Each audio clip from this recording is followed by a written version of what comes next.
Hello guys, कैसे आप सब। मैं आपका अपना DQ UPSC क्लासेस से। तो दोस्तों, हम पीटी कैश कोर्स के बारे में चर्चा कर रहे थे, जिसमें हमने हड़प्पा धर्म के बारे में पढ़ा था। और आज हम पढ़ेंगे ऋग्वैदिक काल के बारे में। तो अध्ययन के अनुसार जो है, ऋग्वैदिक काल को दो पार्ट में डिवाइड कर दिया गया है। एक वैदिक काल, जिसे ऋग्वैदिक काल के नाम से भी जाना जाता है, एक उत्तर वैदिक काल। तो वैदिक काल का जो पीरियड है ये 1500 BC से 600 BC है, और उत्तर वैदिक काल का जो है 1000 से 600 BC है। तो पहले हम वैदिक धर्म जो था, ऋग्वैदिक धर्म था, पहले उसकी प्रकृति के बारे में हम जैसे जान लेंगे क्या था। तो उसमें था कि प्राकृतिक वैदिक धर्म, यहाँ पे वैदिक धर्म मतलब ऋग्वैदिक धर्म से मतलब है प्राकृतिक शक्तियों को देवी रूप में प्रदान करके आर्य जो हैं देवी देवताओं की संकल्पना करते थे। मतलब वो प्राकृतिक रूप में शक्तियों में मानवीकृत रूप प्रदान किया करते थे। उन्हें मानव के आकार में जो कल्पना किया करते थे, और उनको क्या मानवीय रूप देख के उनकी क्या संकल्पना करके पूजा किया करते थे। आर्य जो है, आर्य क्या है, तो आर्य एक श्रेष्ठ शाब्दिक अर्थ है। और भारूपी मतलब भारतीय और यूपी भाषा बोलने वाले लोग क्या थे, वो आर्य थे। आर्यों की देवी देवता तीनों लोग से संबंधित थे।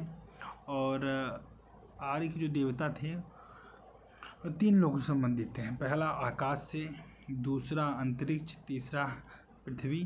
तो ये पढ़ लीजिएगा आप। आकाश में वरुण, उषा, शनि, सूर्य, मित्र, ये सब क्या है, आकाश के देवता हैं। अंतरिक्ष के जो थे इंद्र, रुद्र, मरुति, ये सब जो है अंतरिक्ष के हैं। पृथ्वी के अग्नि, कोण, बृहस्पति, सरस्वती, ये जो सब थे पृथ्वी के देवता थे। तो आकाश और अंतरिक्ष और ये पृथ्वी तीनों को मानते थे। तो वैदिक धर्म, तो वैदिक धर्म के बारे में आज हम वैदिक जो अध्ययन का अनुसार उसको पार्ट में डिवाइड कर दिया गया है, वैदिक धर्म। तो इसकी प्रकृति के बारे में हम जानेंगे आज, बस लाइन टू लाइन देख लेंगे। इसका स्वरूप काफ़ी बहुत भिन्न था, विविधतापूर्ण था, गलत है, विविधतापूर्ण था। और इसमें क्या था कि बहुदेववाद की, मतलब बहुत सारी देवताओं पर विश्वास करना, ये था। एकेश्वरवाद, एक ही ईश्वर की विभिन्न अभिव्यक्ति थी। सदेश्वरवाद, देवताओं के महत्व के आधार पर स्तरीकरण नहीं किया गया था। अगर आपसे पूछा जाएगा क्वेश्चन कि देवताओं का जो है उनका क्या वर्गीकरण किया गया था, स्तरीकरण किया गया था, तो नहीं, ऐसा नहीं किया गया था। जिस भगवान की ज़्यादा ज़रूरत पड़ती थी उसी का संकलन ज़्यादा बार किया जाता था। तो क्या था, इसमें महत्व आधार पर स्तरीकरण नहीं किया गया था, लेकिन सभी समान महत्व के थे, परंतु विशेष समय पर सर्वोच्च रूप से माना जाता था। देखिए, स्तरीकरण नहीं किया गया था, लेकिन सभी क्या थे, समान महत्व के थे। लेकिन क्या विशेष, जिस समय जिसकी ज़्यादा ज़रूरत पड़ती थी उसी समय क्या उनको विशेष जो है फोकस किया करते थे। तो इसमें जो था फिर प्राकृतिक मैंने बताया था, प्राकृतिक का देवीकरण करके और देवी देवताओं की संकल्पना करते थे। और मानवीय गुणों का आरोपण, मानवीय गुण का मैंने बताया था आपको। देवताओं के जानवरों के रूप में भी संकल्पना की जाती थी। जैसे अज को बकरे के समान बतलाया गया है, अर्धिबंधु को सर्प कहा गया है।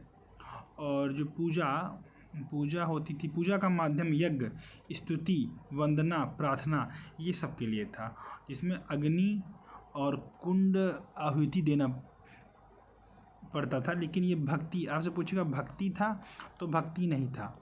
आपसे पूछ सकता है कि क्या इसमें भक्ति थी, तो भक्ति नहीं थी ऋग्वैदिक काल में। तो पूजा का जो माध्यम था यज्ञ था, स्तुति, वंदना, प्रार्थना और अग्नि कुंड में आहुति देना।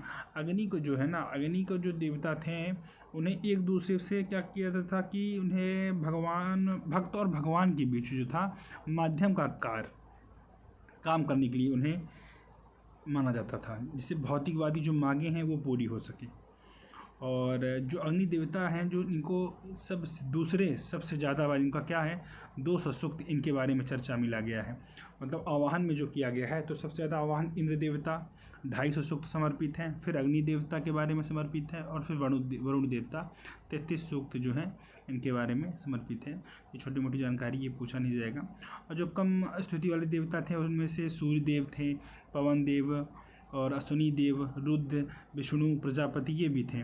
महिला देवी देवता भी थे। 33 देवताओं में से मात्र 3 ही देवियाँ थीं। ये 3 के नाम आपसे पूछ सकता है, इसमें मेंशन नहीं है, मैं आपको वो नाम बोल रहा हूँ, लिख लीजिएगा। तो वो जो था उसमें पहला था अदिति। उन्हें 8 प्रमुख देवताओं की माता, सूर्य का समान चरित्र का गुण रखने वाली अदिति थी। दूसरी जो थी उषा, प्रातःकाल की देवी। आर्यनी जो थी वन की देवी। तो 33 देवताओं में से मात्र 3 ही देवियाँ थीं, आप भी लिख लेंगे। और जो इस समय क्या था, पूजा पाठ का जो माध्यम था, तो बताया मैंने आपको, मंत्र की रचना करना और मंत्र उच्चारण। गायत्री मंत्र जो था, गायत्री मंत्र जो तो फेमस था, विश्वामित्र ने इसको बनाया था। तो अनार्यों को क्या करता था, ये आर्यों में बदलने के लिए भी प्रयोग किया जाता था। सूर्य के लिए भी गायत्री मंत्र का उपयोग किया जाता था। और यज्ञ और अग्नि अनुष्ठान बनाना, आहुति करना, ये सब इसमें चर्चा में था। मांग क्या थी इनकी, तो मांग जो रहती थी इनकी वो भौतिकवादी, धन संपदा, पुत्र, गाय। क्या नहीं मांगते थे ये तो पूछ सकता है, तो ये क्या आध्यात्मिक नहीं थे ये। तो ये वैदिक काल के बारे में हो गया। दूसरा पढ़ेंगे हम, वो वैदिक काल में था। और ये जो था ऋग्वैदिक धर्म कैसा था, प्रकृति कैसी थी, नोट में लिख लीजिएगा, ये नोट है। ऋग्वैदिक धार्मिक, तो ये कबीलाई लोग थे, प्लस घुमक्कड़ भी थे। और महत्व क्या, गाय को ज़्यादा महत्व देते थे। घोड़े का उपयोग रथ खींचने के लिए करते थे। और युद्ध करते थे, आपसे पूछ सकता है युद्ध करते थे कि नहीं, तो युद्ध करते थे। और हथियार कांसे के रखते थे, कवच व कुंडल भी रखते थे। जो ऋग्वैदिक धर्म है उसके बारे में चर्चा कर रहे हैं हम लोग अभी। उसके बाद उत्तर वैदिक काल में हम इसकी चर्चा करेंगे फिर। तो पूछ सकता आपसे कि ऋग्वैदिक काल कबीलाई थे कि नहीं, इनका जीवन कैसा था। ये घुमक्कड़ थे, स्थायी नहीं थे। घोड़े का उपयोग भी करते थे रथ को खींचने के लिए। और कवच और कुंडल का उपयोग करते थे। जो उत्तर वैदिक काल जब आ गया, उत्तर वैदिक काल, तो उत्तर वैदिक काल में क्या हुआ कि 950 BC में जो लोहे का यूज जो है गंगा यमुना दोआब में बढ़ने लगा। तो जो लोहा आया तो भाई फसल खेती में भी क्या रंग आ गई। तो उत्तर वैदिक काल में इन्होंने क्या किया, जो कबीलाई जीवन था अब वो स्थायी जीवन हो गया। धन और गेहूँ भी होने लगा, व्यापार और वाणिज्य भी। तो फिर निष्क गृभा, पिंड लेन देन के लिए क्या था, निष्क पता होगा आपको, ये सब सरप्लस होने लगा इनके पास ज़्यादा। तो फिर ये सरप्लस जब हुआ तो उत्तर वैदिक काल में स्थायी जीवन तो धर्म का स्वरूप बदलने लगा। जब जो धर्म था उत्तर वैदिक काल में स्थायी जीवन हो गया, तो धर्म का जो स्वरूप है वो बदलने लगा। और जब सरप्लस बढ़ा तो धीरे धीरे 16 महाजनपदों का उदय हुआ। द्वितीय नगरीकरण इसी को कहा गया है यहाँ पे। तो उत्तर वैदिक काल में कर्मकांड बढ़ा, इसमें कर्मकांड ज़्यादा बढ़ा। और यज्ञ, पशु बलि, तंत्र मंत्र प्रबल हुए। यज्ञ बढ़े, पशु बलि, तंत्र मंत्र प्रबल, ये सब क्या हुआ जो बढ़ते गए। इसमें क्या हुआ कि इंद्र और अग्नि की महत्ता में कमी आ गई। जो ऋग्वैदिक काल में थे उत्तर वैदिक काल में उनमें कमी आ गई। इनकी जगह क्या, रुद्र, विष्णु और प्रजापति जैसे देवताओं का महत्व क्या को बढ़ने लगा।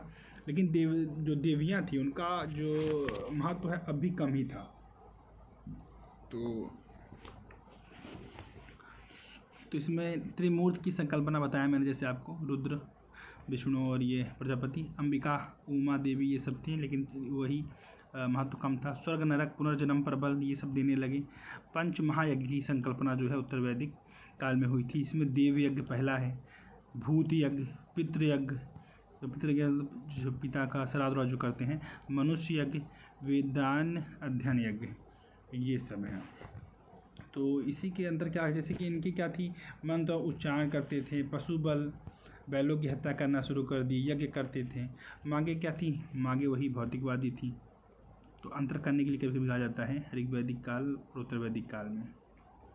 और इसी के तो अंतर्गत पढ़ लेते हैं हम उपनिषद का दर्शन, उसी में पढ़ लेते हैं। उत्तर वैदिक काल में जो उपनिषद का दर्शन आया तो उसमें गुरु के समीप बैठना, उपनिषद मतलब क्या, गुरु के समीप बैठना और अध्ययन प्राप्त करना।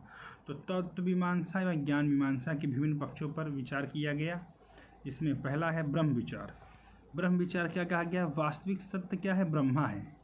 इसमें 2 रूप हुए, सगुण और निर्गुण। जो वास्तविक उपनिषद की चर्चा कर रहे हैं हम, थोड़ा उपनिषद दर्शन के बारे में। तो ब्रह्म विचार आया जिसमें वास्तविक सत्य क्या है, ब्रह्मा है।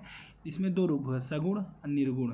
मतलब आकार भी दिया गया भगवान को, और निर्गुण, निर्गुण में ये कबीर थे, गुरु नानक जी थे, ये सगुण में तो ये रैदास लोग सब कृष्ण की राम भक्ति सब करते थे। जीव विचार, तो जीव विचार क्या है? जीव ब्रह्म की अभिव्यक्ति है। जो जीव है, जैसे मान लीजिए जीव है, ये जो है ये ब्रह्म की क्या है? अभिव्यक्ति है, और यह भी क्या है? सत्य है।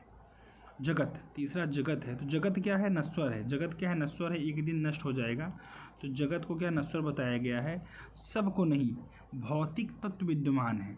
जगत नश्वर है लेकिन सबको नहीं, कुछ जो भौतिक तत्व हैं वो क्या है? विद्यमान है। माया और विचार, ब्रह्मा की शक्ति जिसके आधार पर ब्रह्म जगत की रचना करता है, ब्रह्मा की जो शक्ति है जिसके आधार पर ब्रह्मा क्या करता है? रचना करता है ब्रह्मांड की, वो क्या? माया का विचार। आत्मा एवं पुनर्जन्म की संकल्पना, अजर अमर अविनाशी, ये सब बताया गया। और मोक्ष विचार, मोक्ष और विचार की बात की जाने लगी फिर उपनिषद दर्शन में। ब्रह्म एवं जीव के अद्वैत पर बल दिया गया, ब्रह्म और जीव के अद्वैत पर बल दिया गया। तो इस तरह ऋग्वैदिक का ये शॉर्टकट जो था एकदम, तो मैंने आपको बताया। तो आपसे क्या है कि ये उत्तर वैदिक ऋग्वैदिक धर्म ये हो गया काल के बारे में, और उत्तर वैदिक धर्म 1000 से 600 BC था, वो 1500 से 600 BC था। तो इसमें क्या दोनों में कंबाइन करके आपको दे देगा कि कौन सा कथन सही है।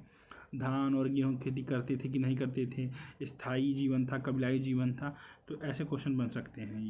ये फैक्ट है, सिर्फ पीटी के लिए मैंने बताया है।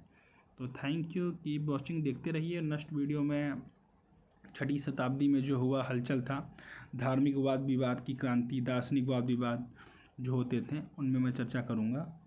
और थैंक यू, वीडियो देखिए और शेयर करिए।